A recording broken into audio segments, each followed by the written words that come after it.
그래서 다양한 표현법을 사용한다라는 것 자체가 특징이 되는 거고, 감정이입 밑줄 끊어라. 그 다음에 또 특징 세 번째 뭐라 그랬니? 공간의 이동에 따라 시상을 전개하고 있다. 그렇게 나와 있지. 자, 여기다가 별표 땡이야 두드러진 특징이 되는데, 조금 밑으로 내려오시면 여러분들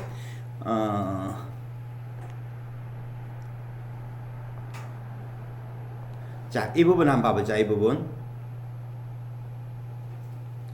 찾았습니까? 자, 수간 모옥에서 정자에서 시냇가, 시냇가에서 산봉우리로 공간의 이동에 따른 시상 전개다 하는 거, 이게 지금 이 작품에서 중요한 특징이다. 이거 잡아줄 줄 알아야 됩니다. 되겠지? 그래서 시상 전개 방식을 보니까 공간의 이동에 따른 시상 전개가 다루어지고 있다는 거 확인들 해두시고요. 자, 다시 위에 의로 올라갑니다. 조선시대 4대부 가사의 효시라 그랬네. 조선시대 4대부 가사의 효시 밑줄 걸. 자, 친하는 국민 여러분, 여러분들 아빠나 여러분들 엄마 같은 경우는 사실은 국어 공부를 굉장히 편하게 했었다. 왜 국어 공부를 편하게 했냐 그러면 국어 교과서 속에 작문학 작품 수가 몇 편이 없었어. 그러다 보니까 너네들 아빠나 엄마들 같은 경우는 내가 고등학교 다닐 때 무엇을 배웠다라는 것들을 다 알고 있어. 상춘곡 같은 경우는 너네들 아빠들 어쩌면 외우고 있는 아빠들도 많이 계실 거다. 그만큼 이 작품은 옛날부터 유명했던 작품인데, 근데 너가 아빠나 너가 엄마는 뭐라고 얘기를 할 거냐면 상춘곡 야 최초의 가사 아니냐 그렇게 얘기를 하는 거다. 그래서 옛날에는 최초의 가사라고 배웠는데 이 작품 이전의 작품이 하나가 발굴이 된 거예요. 그래서 요즘은 최초의 가사 대신에 양반 가사의 효시라는 말은 처음이다라는 얘기다. 바로 밑에 강호 한정 동글뱅이 땅 때려두시고요. 강호 한정 동글뱅이 땅 때려두시고요. 얘들아, 강호가 뭐지? 강호가 뭐지? 그제 그거는 이제 훈련이 됐겠지? 고전문학 할 때 소재가 둘 이상 나오면 묻지도 말고 따지지도 말고 그냥 뭐라고 얘기를 하면 된다고? 자연. 소재가 둘 이상 나오면 묻지도 말고 따지지도 말고 자연. 그 다음에 한이란 것은 한가하다라는 말이다. 그래서 자연 속에서 한가롭게 지내는 정서를 노래하고 있습니다. 그런 얘기다. 됐죠? 그 다음에 여러분들 조금 내려오면 표현상의 특징이라는 게 나온다. 이 3번에 표현상의 특징 조금 내려오면 표현상의 특징 모르겠거든. 지금 화면 보시고 화면에 방금 쌤 밑줄 껐습니다. 표현상의 특징 찾았습니까? 자, 수풀의 의란새는 충기를 만내겨워 소래마다 교태로다. 그래서 감정을 이입하여. 얘들아, 조금 전에도 말씀드렸다시피 고전은 표현기교가 아직까지 덜 발달했다 그랬거든. 그런데 이런 표현기교가 나오면 이런 것들이 바로 중요한 초점이 되어지는 거다. 말뜻 알아먹겠지? 자, 지문 들어갑니다. 보문 들어갑니다. 어쨌거나 상춘곡이라는 작품 전체 내용이 어떤 내용입니까? 깨구리 새끼 볼짝 뛰는 봄이 이로구나. 야, 봄이다. 그런 내용이다. 됐지? 자, 홍진의 묻힌 분내 인내생에 어떠한 곳 내 사람 풍류랄 미찰까 만 미찰까 천지간에 남자 몸이 날만하니 하건만한. 자, 쌤이 지금 중연부를 하고 있는 게 아니고요. 옛날에는 인쇄술이 발달됐나 인쇄술이 덜 발달되었나? 옛날에는 인쇄술이 덜 발달되었기 때문에 책을 통해서 작품을 갖다가 읽고 하는 것들이 힘든 거거든요. 그러다 보니까 읽어서 남들에게 들려주기 쉽도록 하다 보니까 3, 4조, 4, 4조, 사음보율 같은 거, 요즘식으로 얘기하면 마치 랩을 하듯이. 그러니까 옛날 사람들은 전부가 래퍼야, 래퍼. 응? 방금처럼 천지간에 남자 몸이 날만하니 하건만한 이런 식으로 읽어주더라 그 말입니다. 됐죠? 자, 홍진 세목 때려두시고요. 자, 홍진 세목 때려두시고 여러분들 진짜가 무슨 진짜냐면 티끌 진짜다. 티끌. 홍자는 알겠지? 붉은 홍자라는 거 알겠지? 그래서 붉은 티끌이라는 말인데 고전에서는 더럽다, 속세, 세속을 뜻할 때 무조건 티끌이라는 표현들을 쓰는 거다. 그래서 붉은 티끌이라는 것은 여기서 홍진이라는 것은 바로 어떤 의미를 가진다고요? 속세, 세속의 의미를 가진다고요. 알아먹겠습니까? 갑니다. 홍진에 묻힌 분내 인내 생애가 어떠한고 그랬다. 그런데 여러분들 잠깐만 화면 한번 봐봐라. 지금 이 부분 뭐가 나와 있니? 현대문 해석이 나와 있지. 그래서 왼쪽 오른쪽 고전 원문하고 현대어 해석하고 같이 동시에 봐가면서 따라오시면 되는 거다. 됐습니까? 자, 홍진의 무친문에 인내 생애, 생애를 갖다가 현대문 해석을 보니까 뭐라고 해놨어? 생활이라고 되어 있지. 오케이? 인내 생활이 어떠한가 그런 얘기네요. 이에 사람 풍류랄, 풍류 동글뱅이 땅 때려 두시고요. 자, 쌤 수업에서는 문학에서는 가장 중요한 것이 정서 태도를 잡아주는 거라 그랬다.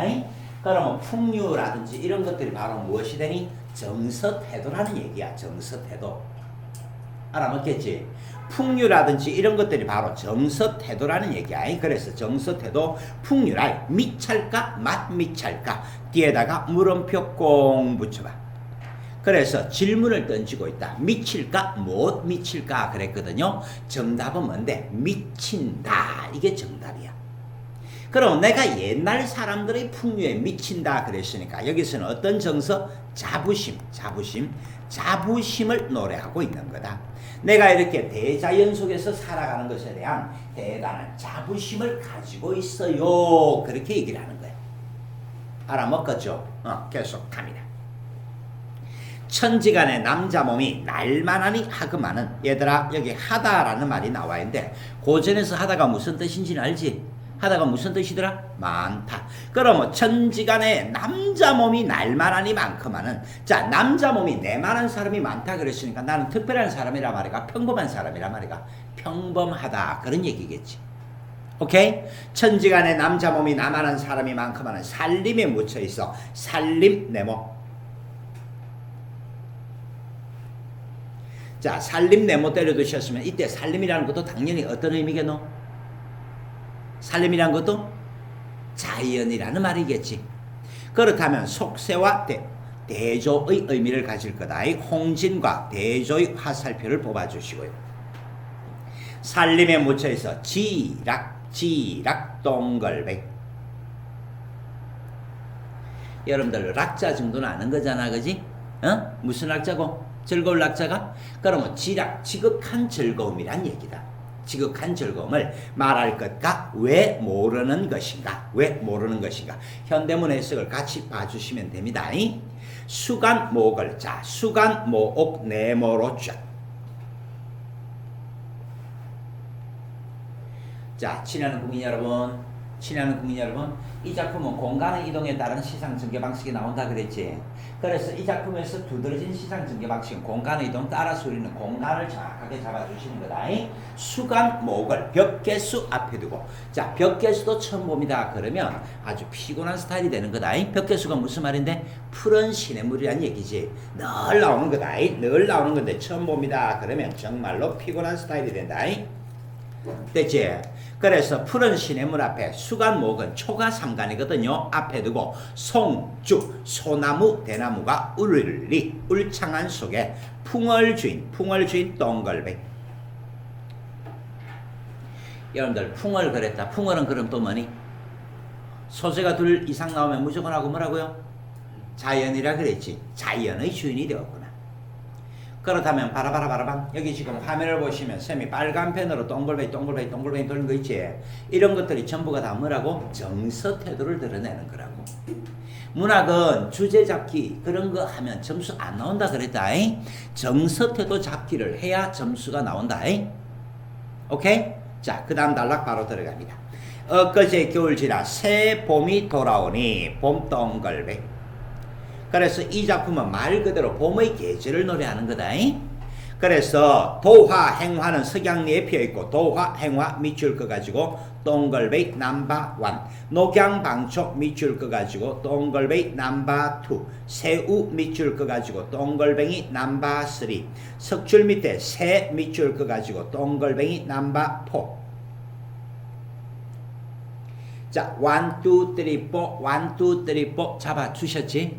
이것들은 전부가 무엇을 나타내는 것이냐면 봄의 계절감을 나타내는 거야. 봄의 계절감. 자, 이런 것들은 전부가 무엇을 나타내는 거라고요? 봄의 계절감을 나타내 주는 거야. 자, 내가 이제 자연 경치 구경을 하느라고 봄의 들판에 나와봤거든. 그래서 계절감을 드러내는 소재가 도화, 행화, 녹양방초, 새우, 새 이렇게 되어지는 거다. 됐냐? 자, 들어갈게요. 도화, 행화는 일단 뜻풀이가 나와 있다. 도화, 행화가 뭐라고 되어 있노? 복숭아꽃, 살구꽃 그런 내용이라 그랬지. 여러분들 복숭아꽃, 살구꽃 어느 계절에 피어나니? 봄을 나타내는 소재라고. 자, 석양은 저녁노을이다. 저녁노을 속에 피어있고 저녁노을을 배경으로 해가지고 뭐가 피어있어? 복숭아꽃, 살구꽃이 피어있어. 되겠지? 녹양방초라 그랬는데 녹양이 뭔데? 푸른 버드나무. 방초가 뭔데? 향기로운 풀. 되겠습니까? 새우 한자를 봐봐. 새우는 이거 뭐겠니? 가랑비.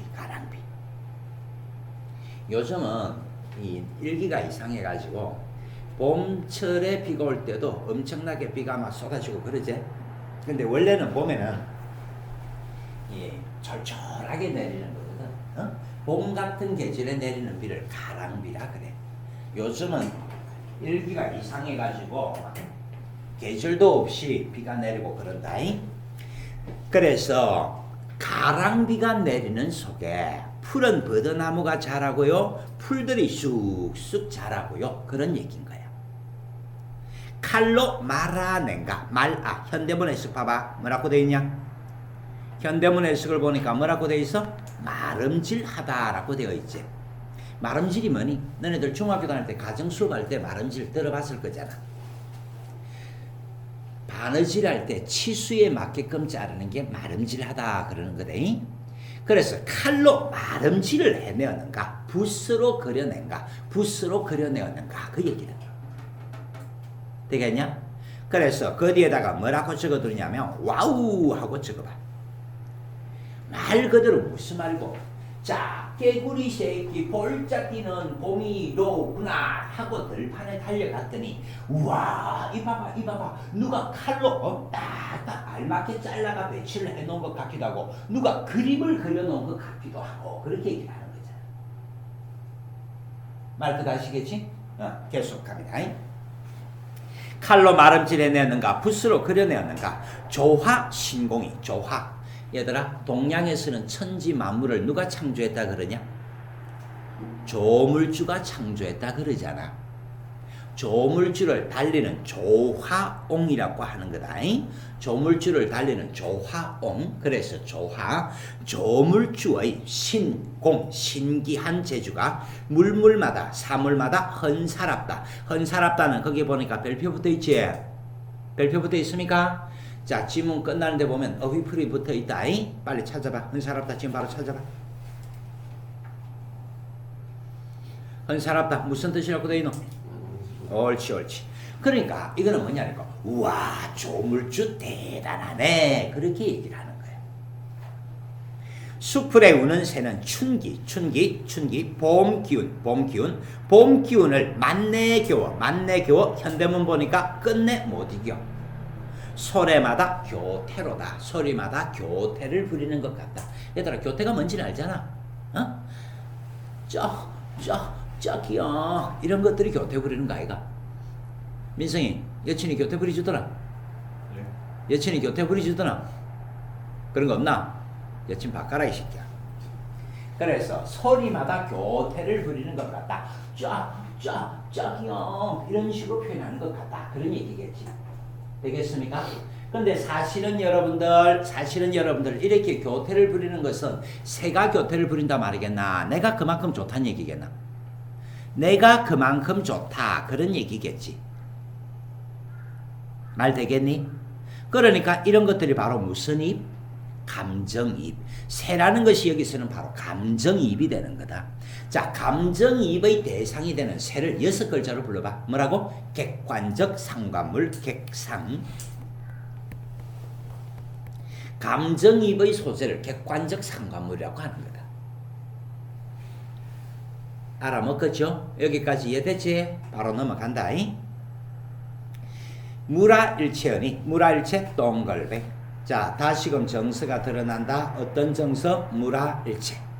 흥이에 달할 소냐? 흥동글배.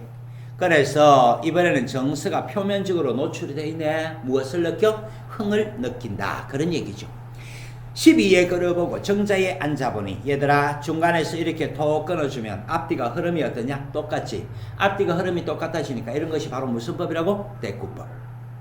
그래서 12에 걸어보고 정자에 앉아보니 정자 네모로 쫙. 이 작품은 공간의 이동에 따른 시상전개라 그랬다. 아까까지는 어디에 있었지? 수간목. 이제 어디로 옮겼다고요? 정자. 됐죠? 소요음령하여 소요음령 여러분들 소요음령 떠풀이 봐봐.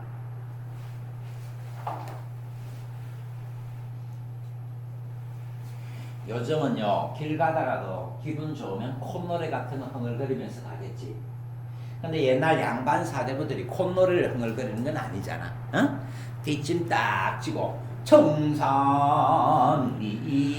하면서 이렇게 참을 하면서 간다. 그게 소요음령이다. 됐죠? 자, 소요음령하여 산일 밑줄 꺼두시고 산 속에서 지내는 나날이란 얘기고요. 적적한데 동글베. 원래 적적하다라는 말은 고요하고 쓸쓸하다라는 얘기거든.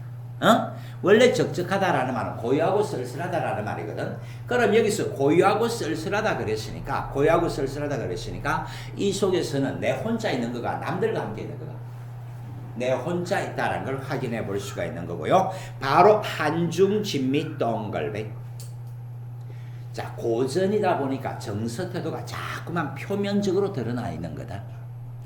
고전이다 보니까 정서 태도가 자꾸 표면적으로 드러나 있는 거다. 알아먹겠느냐? 그래서 한중, 한은 한가하다라는 얘기고요. 한가한 가운데 진미, 참된 맛이란 얘기거든. 한가한 가운데 참된 즐거움을 느낀다. 알이 없이 호재로다, 혼자로다까지. 여기까지 되었습니까? 네, 바로 넘어갑니다. 이봐, 이웃들아, 산수구경 가자스라, 밑줄 쫙. 자, 산수는 뭐니? 산수가 뭐야? 에이, 소재가 둘 이상 나오면 묻지도 말고 따지도 말고 무조건 자연 그러면 된다니까. 그래서 산수 구경 가자꾸나, 자연 경치 구경을 가자꾸나 그런 얘기다. 그래서 뭐 하고 있습니까? 정서 태도를 보면 권유, 사람들에게 권유하고 있어. 산수 구경 가자꾸나. 됐니? 답정을 안 오느라고 욕길 안 내일하세. 자, 중간에서 이렇게 톡 끊어주시면 이런 것들이 전부 다 대꾸법이다.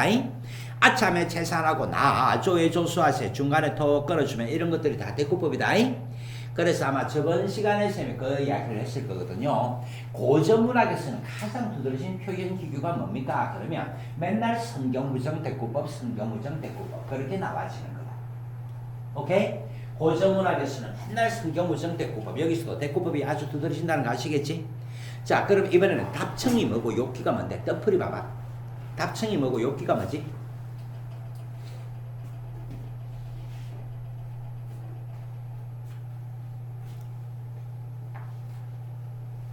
됐니?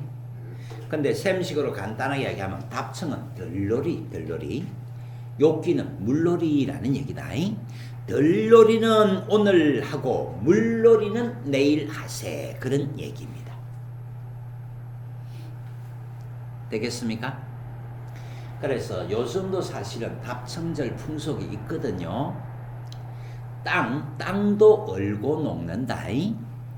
겨울철이 되면 땅도 추워서 꽁꽁 얼어붙어. 그러다가 봄날이 되면 땅이 녹거든. 그럴 때 바람이라도 살짝 불면 흙먼지들이 막 날아다녀. 그래서 봄날은 유달리 흙먼지가 많아. 문제가 뭐냐면 지난 가을에 논밭에다가 보리 씨앗을 뿌려놨거든. 보리 씨앗을 뿌려놨는데 흙먼지가 날린다라는 것은 보리 씨앗이 날려가는 거란 말이다. 되겠냐? 그래서 원래가 따뜻한 봄날이 되면 온 가족들이 들판에 나들이를 가. 땅을 꾹꾹 밟아주는 거다. 왜? 볼이 날려가지 마라. 오케이? 그런 걸 답청정이라 그래. 그러면 답청이라 말이 무슨 말인지 이해가 됐고, 욥기란 내일 아세요. 욥기는 여러분들 간단하게 설명 좀 하자. 우리 옛 사람들의 말이나 행동 같은 걸 인용하는 걸 고사를 인용하다 그러는 거거든. 그래서 여기서 욥기라는 것이 뭐냐 그러면 고사 인용에 해당하는 거야. 욥기라는 것이 무엇을 인용하는 거라고요? 고사 인용. 누구의 고사냐 그러면 공자님의 고사야. 공자님의 제자 중에서, 자, 발음이 조금 어렵다. 화면 한번 봐보고. 이름이 뭐라고? 정정. 오케이? 하루는요, 공자님이 제자들을 모아놓고서 질문을 던졌습니다. 너희들의 소원이 무엇이냐 하고 질문을 던지니까 어떤 사람은 정치가가 되고 싶습니다. 어떤 사람은 돈을 많이 벌고 싶습니다. 어떤 사람은 훌륭한 학자가 되고 싶습니다. 근데 이 정점이란 애에게 너희 소원이 무엇이냐 하고 물어보니까 얘가 뭐라고 하느냐니까 아이 부끄럽사옵니다 그랬어. 그러니까 공자님 무슨 소원이길래 아이 부끄럽사옵니다. 다시금 물었을 때야 대답을 했는데 저는 큰 소망이 없습니다. 그냥 따뜻한 봄날 마음 맞는 친구들과 함께 기수라는 강에 가서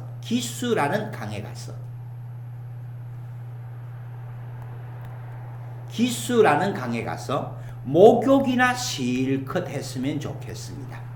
그래서 욥기라는 말이 나오는 거다.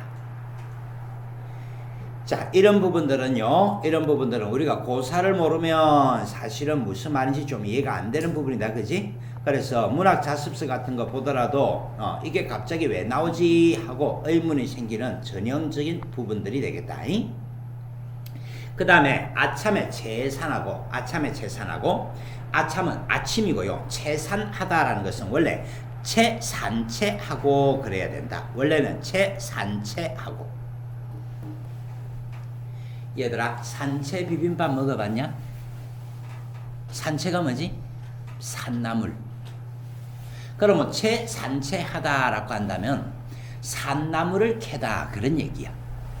근데 채산채하고가 채산하고가 채산하고. 왜? 우린 지금 가사체 문장을 보고 있는 거거든. 가사체는 글자 수가 어떻게 된다 그랬지?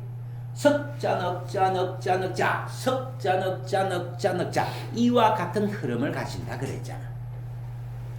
기억을 하십니까?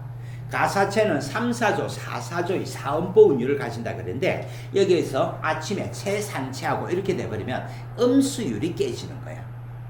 그래서 음수율을 고르기 위해서 채자를 하나를 빼가 아침에 채산하고 그렇게 되어진 거다. 나조, 너프리 봐봐. 나조는 뜻이 뭐라고 되어 있냐? 나조는 뜻이 뭐라고요? 저녁이라고 되어 있지. 저녁이라고 되어 있지.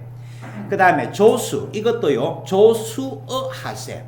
고기 어자를 적어가지고 수어라고 적어줘야 되거든. 그런데 여기서도 어자를 하나 빼버렸지. 어자를 하나 빼버린 것이 이유가 뭘까? 역시 음수율을 고르기 위해서라고.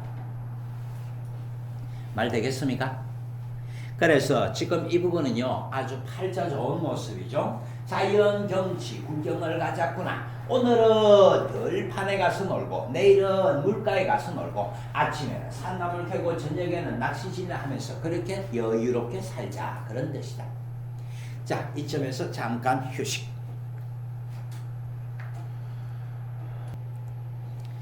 갓괴여 니건 술을 술동걸백.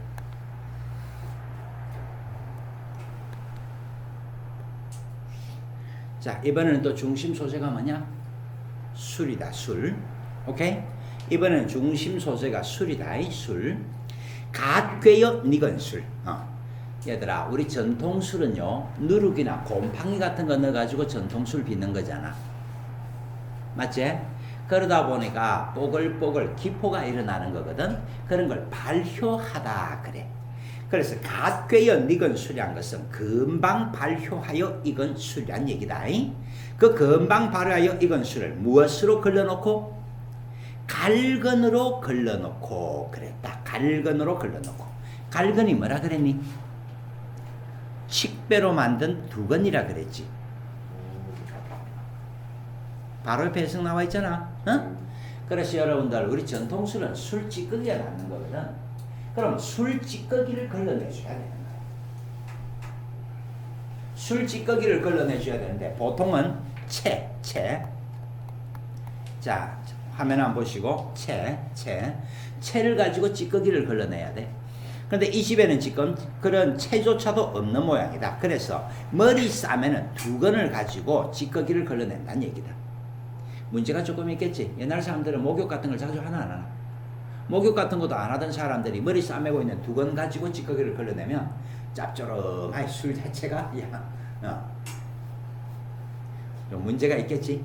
그런데 우리는 그런 걸 그렇게 문제가 있다라고 얘기를 하는 것이 아니고 소박하다라고 잡아주는 거다. 이 사람은 아주 소박하게 살고 있구나. 그렇게 잡아주는 거다. 자, 금방 발휘하여 익은 술을 갈건 칡배로 만든 두건으로 걸러놓고 꽃나무 가지 꺾어 수 놓고 먹으리라. 자, 옆풀떼기 해석되어 있는 거 보니까 술잔을 세워가며 마시리라. 그렇게 되어 있지. 됐습니까? 그런데 이 부분은요, 만약에 수능시험에 출제가 된다. 다른 작품하고 연결해서 출제가 되어진다. 그러니까 보기와 윗글을 비교하여 어쩌고 저쩌고 하는 문제들 본 적 있지. 이 부분은 정철의 장진주사라는 작품하고 연계돼서 출제될 가능성이 높은 부분이다. 정철의 장진주사. 일컬어 최초의 사설시조라고 일컫는 작품인데요. 주제가 뭐냐면 권주가야. 술을 권하는 노래. 권주가와 관계되는 그런 부분이다. 되겠니? 근데 쌤이 생각하고 있는 권주가 중에서 최고의 작품은 이백의 작품이 하나가 있어. 이백이 시를 적었는데 뭐라고 시를 적었느냐 하면 하늘이 이미 술을 사랑하지 아니하였으면 하늘에 어찌 주성이란 별이 생겼겠는가. 땅이 술을 사랑하지 아니하였으면 땅에 어찌 주천이란 샘이 생겼겠는가. 하늘이 이미 술을 사랑했고 땅이 이미 술을 사랑했으니 하물며 인간인 내가 어찌 술을 마다할 수 있겠는가. 그런 권주가 이백의 시가 아주 유명한데 지금 이 부분도 그런 권주가의 성격을 가지고 있는 것들하고 작품이 연계돼서 출제될 가능성이 높아. 계속한다. 화풍이 건닷 불어. 화풍 봄바람이다. 그 다음에 건닷 하는 거 고전에서 맨날 나오는 거다. 잠깐이란 얘기거든. 고전에서 맨날 나오는 어휘인데 쌤 이것도 처음 보는데요 하면 정말 피곤한 스타일이 되는 거야. 자, 봄바람이 잠깐 불어 녹수를 건너니 푸른 물을 건너니 청양은 잔해지고 낙홍은 오세진다. 청양은 잔해지고 더 끊어주시면 앞뒤가 또 흐름이 똑같지. 이것도 무슨 법이고? 대꾸법. 말뜻 오케이? 근데 청향은 한자가 들어 맑은 향기라는 말이다. 맑은 향기는 술잔에 떨어지고 낙홍. 얘들아, 낙자가 무슨 낙자고? 떨어질 낙자지. 붉은 홍자. 그래서 떨어지는 붉은 이파리라는 얘기인데 그것은 내 옷에 떨어진답니다. 나는 지금 뭘 하려고 하는데 술을 마시는데 맑은 향기는 내 술잔에 가득하고 떨어지는 나뭇잎은 내 몸에 떨어진다 라고 했으니까 여기서 바로 무라일체가 나오는 거다. 이런 것도 무라일체라고 얘기하는 거야. 이런 것도 무라일체. 준중이 비었거든. 자, 준중 술동이가 비었거든. 날 다려. 얘들아, 다려. 본 적 있나 없나?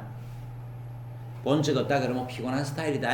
맨날 나오는 거다. 해석 봐봐라. 뭐라고 해석돼 있노? 나에게. 오케이? 그래서 다려라는 것이 에게라는 말인데 고전 공부하다 보면 맨날 나오는 게 나와. 그래서 고전에 고전한다 그러면 뭘 상식한 놈이라고? 맨날 나오는 게 나온다. 다려라는 거 이런 것들은 머릿속에 입력을 해두셔야 돼. 다려 무슨 뜻이라고요? 에게. 자, 술동이가 비었거든. 나에게 아뢰어라. 소동 아해다려. 얘들아 잠깐만 화면 보시고 여기 동자가 있지. 동자. 이 동자가 그대로 아해라는 뜻이다. 되겠니? 잉여적 표현이야. 그럼 원래대로 해주면 어떻게 적어주면 되노? 소동 다려 이렇게 적어줘야 되는 거거든. 근데 가사체는 사음보 운율을 가진다 그랬잖아. 소동아해 다려 주가의 수를 물어 그러면 사음보운율이 되는데 소동 다려 주가의 수를 물어 그러면 음보율이 깨져버리는 거야. 그러니까 음보율을 지키기 위해서 잉여적 표현을 쓰고 있는 거다. 되겠지? 자, 소동아해 다려 아이에게 주가 술집에 술을 물어. 술을 묻는다는 것은 술이 있는가를 물어. 그런 얘기가 되겠고, 어른은 막대를 짚고 아이는 술을 메고. 여러분들 머릿속에 그림이 그려집니까? 어른은 막대 하나 짚고 가고 있고 아이는 낑낑거리면서 술동이를 쥐고 간다네요. 요즘식으로 얘기를 하면 어린이 보호정신에 위배되는 거지. 근데 옛날은 반상의 구별이 있었잖아. 됐죠? 미염완보하여. 미염완보는 또 뭔데? 아까 위에서 소요음령이란 말 봤었지? 소요음령, 미염완보 똑같은 말이다. 자, 시냇가 네모로자.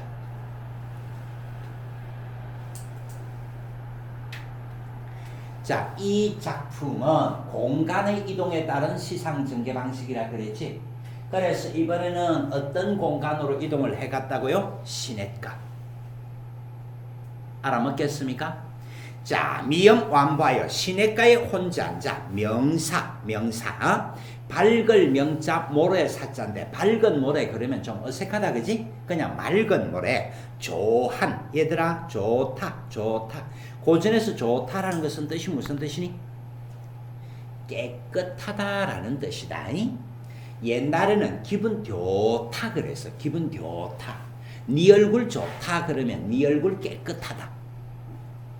되겠냐? 기분 좋다. 네 얼굴 좋다. 좋다는 깨끗하다. 자, 맑은 물에 깨끗한 물에 잔을 씻어 부어들고 청유 맑은 물을 굽어보니 떠오는 것이 도화로다. 도화 동글백. 이제 또 아주 중요한 것이 나오네요. 도화 동글백. 도화 조금 전에 한번 나왔었지. 도화 무슨 꽃이 드노? 복숭아꽃. 복숭아꽃이 나오면 무조건 하고 뭐하고 연결시켜줘야 되지? 고전에서는 무릉도원. 바로 밑에 있는 무릉과 연결시켜줘야 되는 거다.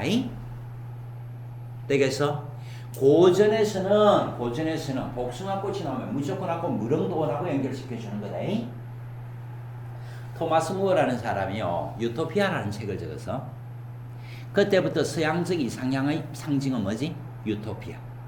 우리 동양에서는 도연명이라는 사람이 도하원기라는 책을 적었어. 도연명이라는 사람이 도하원기라는 책을 적었어. 이 도하원기라는 책 속에 무릉도원과 관계된 얘기가 나와 있고, 그때부터 동양적 이상향을 무릉도원이라 그런다. 내용은 대충 이런 거다. 한 어부가 생계를 위해서 고기를 잡으려고 강가에 배를 띄워서 나간 거야. 그런데 강 한복판에 복숭아 꽃잎이 둥둥 떠내려와.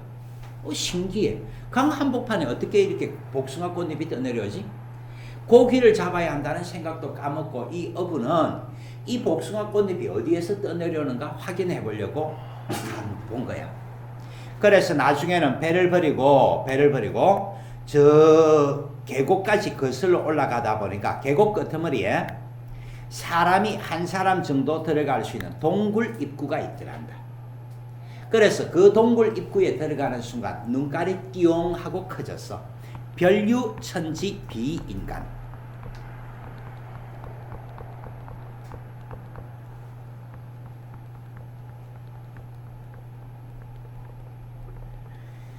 천지간에 인간 세계가 아닌 것이 존재하더란 얘기다. 천지간에 인간 세계 아닌 것이 존재하더라. 별유 천지 비인간. 그래서 아름다운 향기가 코끝을 찌르고 나무에는 과일 같은 것이 풍성하게 매달려 있고 짐승들이 아주 평화롭게 뛰어놀고, 그런 속에서 정신을 잃고 떠돌아다니다 보니까 한 나무 밑에서 허연 옷을 입고 허연 수염을 기르고 허연 두건을 쓴 사람들이 장기를 두고 있어. 그래서 이 어부가 그 장기 두는 모습을 지켜보고 있다가 이제 집에 가야 되겠다. 집을 또 돌아가니까 이산 늙은이가 집주인 행세를 하고 있어. 알고 보니까 자기는 물고기를 잡으러 나갔다가 물에 빠져 죽은 걸로 되어 있고, 자기 아들은 이미 늙어서 죽어버렸고, 손자가 할배가 되어서 그 집을 지키고 있더라는 거다. 자기는 고작해야 장기 한 판 두는 거 보고 왔을 뿐인데 인간 세계는 그렇게 엄청난 변화가 있었더라는 거야. 고려의 원님에게 이 사실을 구하고 그곳을 다시 찾아가려고 했는데 두 번 다시 찾을 수가 없었다. 그런 것이 도여명의 도화원기라는 책 속에 전해져 내려온다. 되겠어? 어쨌거나 고전은 여러분들 오늘도 똑같은 얘기 자꾸 반복하고 있습니다. 나왔던 게 또 나오고 나왔던 게 또 나오고 나왔던 게 또 나오는 것이, 고전은 독창성, 참신성 그런 것들이 없거든요. 그러니까 복숭아꽃 그러면 무조건 하고 무릉도원 이런 식으로 익혀두시면 되는 거다. 그냥. 되냐? 그러면 무릉도원이 가깝도다. 매가 뭔데? 매가 뭔데? 들판이란 얘기다. 이 들판. 저 들판이 기 동글베. 그럼 기가 뭔데? 그것이란 말인데 그것이 바로 무릉도원이란 얘기야. 알아먹겠냐? 그럼 이 단락은 시적 대상이 무엇입니까? 그러면 시적 대상이 처음에 술이라는 시적 대상이 나왔었지. 술 다음에는 뭐가 나왔냐? 복숭아꽃이 나오는 거다. 오케이? 그래서 정서 태도를 잡아주면 술과 관련해서는 음주의 풍류를 즐긴다 그러면 되는 거고, 그 다음에 복숭아꽃을 통해서 무릉도원 같다 그랬지. 봄의 경치를 무릉도원 같다 그랬으니까 어떤 태도를 가지고 있는 거니? 예찬적 태도. 말뜻 알아먹겠습니까? 오케이? 되냐 안 되냐? 바로 넘어갑니다. 자, 송간세로에 두견화를 붙이들고 그렇게 얘기를 했습니다. 송간, 소나무 사이에 뭐라고요? 세로 좁은 길에 두견화 진달래꽃 피었네. 진달래꽃을 한자로 적어줄 때 두견화라고 하는 거다. 자, 그래서 진달래꽃도 봄에 피어나는 꽃이잖아. 아직도 봄의 계절감들 가지고 있어. 붙이들고 붙들고 봉두에 급히 올라. 봉두 네모로 쫙.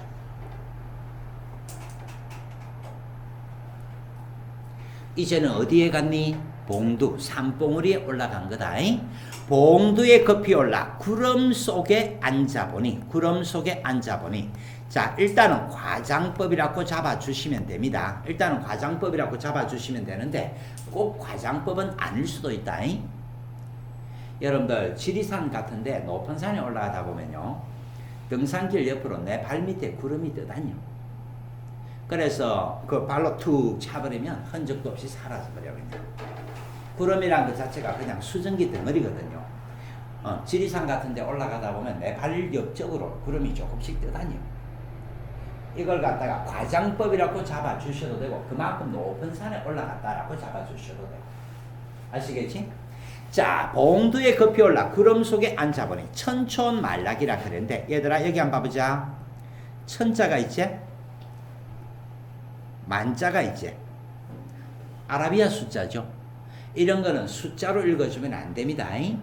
이런 거는 무조건 하고 어떤 뜻이냐 그러면 many 또는 everything, 이런 것들은 many 또는 everything의 뜻으로 읽어주셔야지 숫자로 읽어주시는 거 아니다. 그럼 뭐 천만을 빼고 나면 남는 글자는 뭐밖에 없노? 촌락 이거밖에 없지. 그래서 many 촌락, 수많은 촌락이란 얘기야. 자, 아라비아 숫자 9, 10, 100, 1000, 만 이런 것들 나오면 숫자로 읽어주면 안 됩니다. 그냥 많다 또는 모든 것 그런 식으로 해석을 해주셔야 돼요.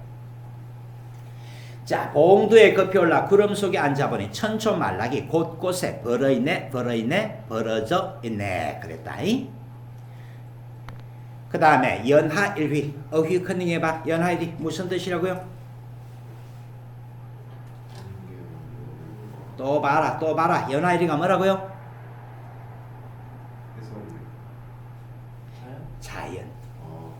고전은 그냥 그렇게 때려주면 된다니까. 현대문은 함축적 의미 어쩌고 저쩌고 하는 게 다양성을 가지지만은 고전은 다양성이 없어.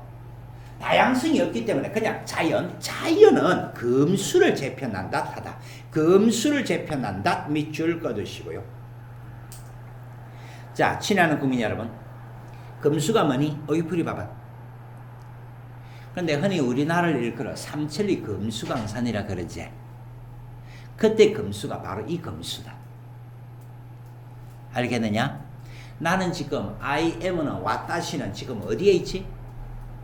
봉두, 산봉우리에 있는 거야. 산봉우리에서 무엇을 내려다보고 있니? 수많은 촌락들을 내려다보고 있어. 그런데 그 수많은 촌락들은 어떻다 그랬지? 수를 놓은 비단을 펼쳐놓은 것 같다. 수를 놓은 비단을 펼쳐놓은 것 같다. 어떤 태도니? 예찬. 오케이? 여기서도 어떤 태도가 드러나? 예찬. 되나 안 되나? 엊그제까지 검은들이 뭔데? 얘들아, 사신도라는 거 들어본 적 있니? 사신도에 나오는 사신이 어떤 거지? 청룡, 백호, 주작, 현무. 들어봤지? 청룡, 백호, 주작, 현무 들어봤을 건데, 청룡, 백호, 주작, 현무, 주작, 현무 전부가 상상의 동물들이다. 근데 이것들 가지고 계절의 색깔을 나타내. 봄은 청룡이야, 청룡. 그래서 봄의 빛깔이 무슨 빛깔이라고? 청색으로 나타내는 거다. 여름의 빛깔이 주작이야, 주작. 빨강은 여름의 색깔이야. 가을의 빛깔이 백호야, 백호. 흰색을 가을의 색깔로 본다. 그러면 겨울색이 뭔데? 현무. 검은색은 겨울을 나타내는 거다. 말도 되겠니? 그래서 엊그제 검은들판 그런데 여기서 나오는 검은들판이라는 것은 바로 겨울들판이라는 얘기다. 이 겨울들판이 이제는 어떻게 되지? 봄빛이 흘러 넘치는구나. 이제 말 그대로 봄이 되었다라는 얘기 아닌가. 그래서 이 단락은 시적 대상이 무엇입니까? 그러면 산봉우리에서 내려다본 수많은 촌락들이거든. 정서 태도가 무엇입니까? 그러면 금수, 수를 놓은 비단을 펼쳐놓은 것 같다 그랬으니까 예찬적 태도가 두드러지게 나타나는 거다. 마지막 단락한다. 공명도 날 끼우고 공명세모, 부기도 날 끼우니 부기세모. 일단 여러분들 현대문 해석을 보니까 공명과 부기를 끄리다라고 얘기를 했었지. 싫어하다라는 얘기다. 그런데 부귀와 공명이 나를 싫어하는 거겠냐? 내가 부귀와 공명의 뜻이 없다는 거겠냐? 내가 부귀와 공명의 뜻이 없다 해야 될 걸 부귀와 공명이 나를 싫어한다 그랬지? 오케이? 이런 게 바로 주객전도, 본말전도. 글자 확인하려면 항상 화면 보시면 됩니다. 주객전도, 본말전도.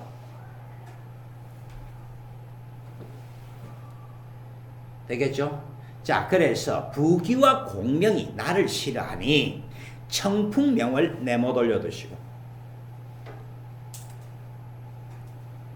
그럼 청풍명으로는 또 뭘까? 자연. 청풍명으로 해 어떤 것이 이사올고 물음표 꽁 붙여주면 이런 게 서리법이다. 그러니까 아름다운 자연에 무슨 것이 필요하냐 그런 얘기죠. 단표 누항, 별표 땡이야. 별 하나 때려두시고요. 고전을 공부를 했다 그러면서 단표 누항의 뜻도 모른다 그러면 남들이 웃는다, 웃어. 오케이? 그래서 단표 누항이 뭔데? 여러분들 밑에 어휘풀이 봐봐. 일단 한 그릇의 밥과 한 바가지의 물 그런 뜻이 나온다 그랬지. 단표. 가난이란 얘기다. 가난. 누항이라는 말도 가난이란 얘기야. 가난. 자, 단표, 누항, 가난이라는 뜻인데 가장 중요한 어휘 중의 하나다. 이런 것도 모르면서 선생님 나는 왜 1등급이 안 나오죠? 그러면 말이 안 되는 거다. 이런 맨날 나오는 단어도 모르면서 나는 왜 1등급이 안 나오죠? 그러면 말이 안 되는 거야. 되냐? 그래서 단표누항 오늘 바로 머릿속에 집어넣고요. 단표누항에도 흩은 해음을 아니하네. 해음이란 것은 생각이란 얘기다. 그러니까 흩은 해음, 흩은 생각이니까 잡념이야, 잡념. 그럼 이때 흩은 해음에 해당하는 것이 무엇입니까? 그러면 바로 위에서 우리 부귀 또는 공명이라는 말이 있었어요. 그게 바로 흩은 해음의 내용이 되는 거다. 됐나? 그렇다면 바라바라 나는 지금 단표누항이라 그랬거든. 가난 속에서도 부귀와 공명 같은 데는 뜻이 있다 없다? 없다. 그러니까 이런 것들이 바로 안빈낙도라는 거잖아. 여러분들 안분지족하고 안빈낙도 차이 나나? 안분지족 그냥 가난 속에서도 만족하면 안분지족, 가난 속에서도 올바른 삶을 추구하겠다 그러면 안빈낙도.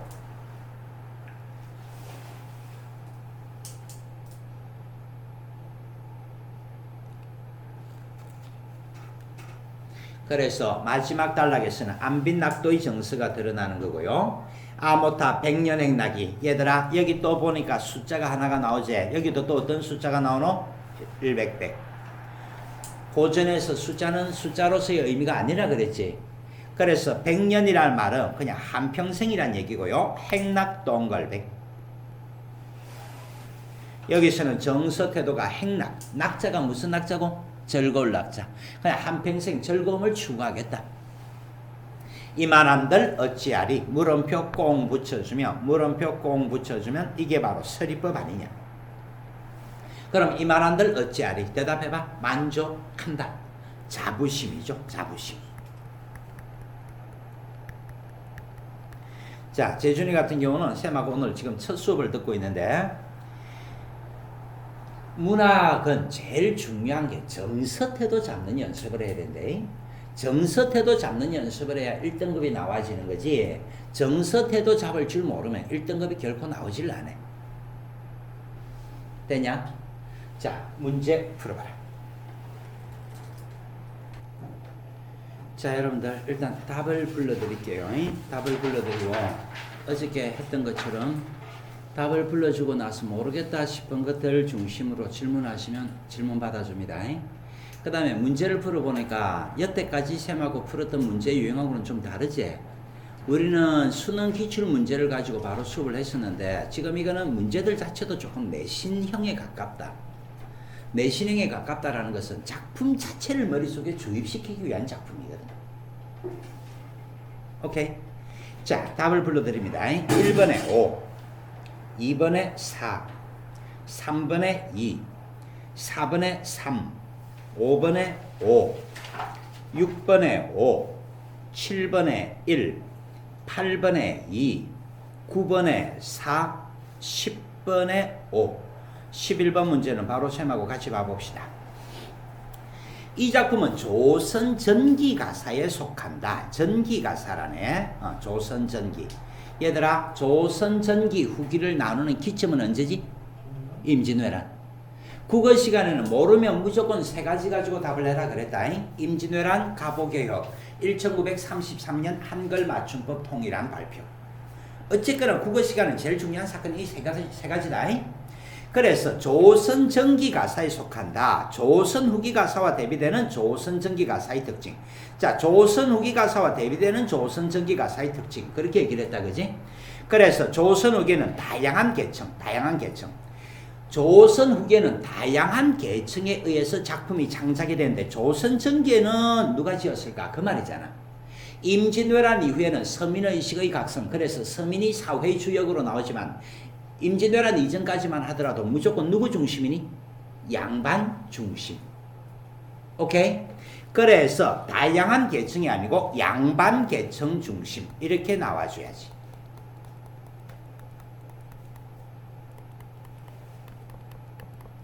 이해하시겠지? 그 다음에 일상적이고 현실적인 체험을 사실적으로 표현한. 그래서 조선 후기만 하더라도 사실적 경향이 두드러지다. 그런 말이지? 근데 조선 전기는 맨날 뻔할 뻔의 내용들이야. 조선 전기는 그냥 뻔할 뻔의 내용들 밖에 없어. 자, 여러분들 오늘 글도 결국은 강호 한정을 노래하고 있는 거거든요. 강호 한정. 그 다음에 안빈 낙도가 나왔었지. 그냥 조선 전기 가사는 맨날 이런 거 관념적이고 상투적인 내용들밖에 없다라는 그 얘기다. 말도 되겠나? 자, 나머지 문제는 질문 있는 것들 중심으로 답을 해드릴게요. 자, 질문. 1번에요. 그 5번의 역행적 구성이 무슨 말이에요? 자, 친애하는 국민 여러분, 역행적 구성이라는 것은 소설 공부할 때 보면 순행적 구성, 역순행적 구성 보신 적 있을 거다.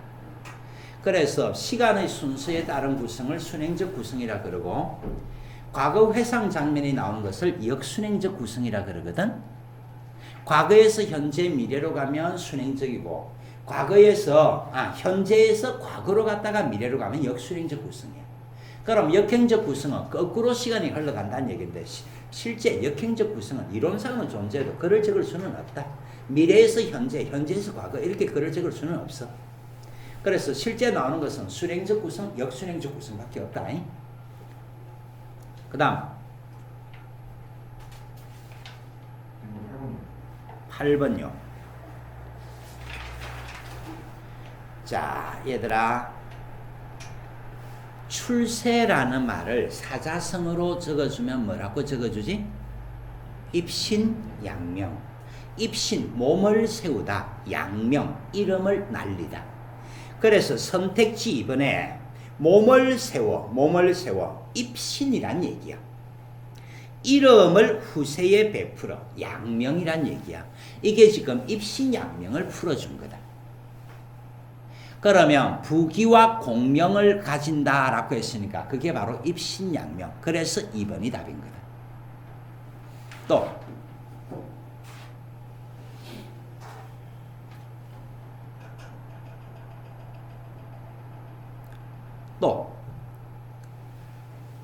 뭐 다른 거는 특별히 에러점 없습니까? 특별히 에러점 없으면 됐고요. 수업은 이 정도까지를 하면서 마지막으로 잔소리를 또 한 번 더 해봅시다. 자, 1등급을 잡아먹는다라는 것은 공부 요령만 가지고 되는 건 아니다. 실제 내가 너희들하고 수업을 하면서 그런 얘기들을 했거든요. 3월달 모의고사를 치면 너가 생각한 것보다는 희한하게도 등급이 잘 나올 거다. 너가 짐작했던 것보다는 결과가 훨씬 잘 나올 거다. 그런데 3월달까지는 잘 나오는 것이 현재 너가 아무것도 가진 것이 없으니까 저번 시간까지 이렇게 문제 풀면 된다라는 그 요령 중심으로만 풀어주면 희한하게도 등급은 나와.